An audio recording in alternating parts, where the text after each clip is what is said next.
അയോധ്യ സംഭാവന ക്രമക്കേട് വിവാദങ്ങൾക്കിടെ ശ്രീരാമ ജന്മഭൂമി ക്ഷേത്ര ട്രസ്റ്റ് എന്ന യോഗം ചേരും. ജനറൽ സെക്രട്ടറി ചമ്പത് റായിയുടെ രാജി, കഴിഞ്ഞ വർഷത്തെ വരവ് ചെലവ് കണക്കുകളും യോഗം പരിശോധിക്കും. ക്ഷേത്രത്തിന്റെ ഭരണനിർവഹണം കാര്യക്ഷമമാക്കുന്നതിനായി ചീഫ് എക്സിക്യൂട്ടീവ് ഓഫീസറെ നിയമിക്കുന്നതും ചർച്ചയാകും. ഇന്നത്തെ യോഗത്തിൽ ചമ്പത് റായി പങ്കെടുത്തേക്കില്ല. അയോധ്യയിൽ രാമക്ഷേത്രത്തിൽ സംഭാവനാ ക്രമക്കേടുമായി ബന്ധപ്പെട്ട വിവാദങ്ങൾക്ക് ശേഷം ആദ്യമായാണ് ശ്രീരാമ ജന്മഭൂമി തീർത്ഥക്ഷേത്ര ട്രസ്റ്റിന്റെ യോഗം ചേരുന്നത്. ട്രസ്റ്റ് അധ്യക്ഷൻ മഹന്ത് നൃത്യഗോപാൽ ദാസ് മഹാരാജിന്റെ മണിറാം ദാസ് ആശ്രമത്തിൽ വൈകിട്ടാണ് യോഗം. General secretary Champat Rai, trust അംഗം അനിൽ മിശ്ര എന്നിവരുടെ രാജിക്കത്ത് പരിശോധിച്ച് തുടർ നടപടി സ്വീകരിക്കും. 2025-26 സാമ്പത്തിക വർഷത്തെ വരവ് ചെലവ് കണക്ക് പരിശോധിച്ച് അംഗീകാരം നൽകുകയാണ് മറ്റൊരു അജണ്ട.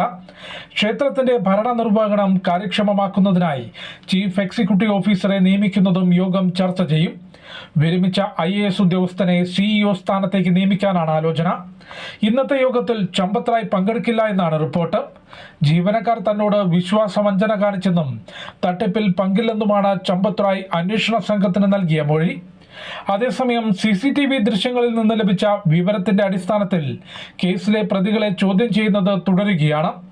വിവാദങ്ങളുടെ പശ്ചാത്തലത്തിൽ അയോധ്യയിൽ CCTV നിരീക്ഷണവും സുരക്ഷാ ക്രമീകരണങ്ങളും കൂടുതൽ ശക്തമാക്കിയിട്ടുണ്ട്. അമൃത ന്യൂസ്, ന്യൂഡൽഹി.